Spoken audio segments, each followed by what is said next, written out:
Bisa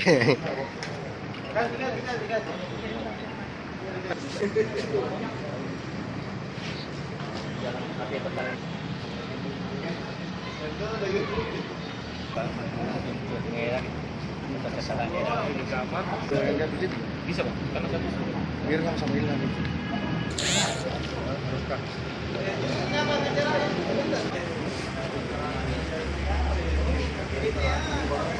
Dan buktinya kemarin pada hari Sabtu, tanggal 7 Mei kemarin, Sat Narkoba berhasil menangkap satu orang pelaku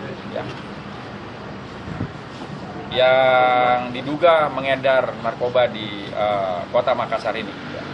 Dan berhasil kita amankan barang bukti lebih kurang 1 kilogram narkotika jenis sabu. Jadi masuknya barang ini ke kota Makassar itu melalui pelabuhan Soekarno-Hatta, Makassar. Ya. Barang ini masuk dibawa oleh seorang lelaki inisial I. Ya.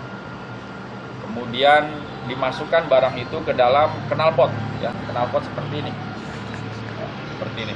Barang-barangnya masuk di sini, di knalpot tinggal di Makassar, di daerah Bontoala, dan 2 dikirim ke Pangkep.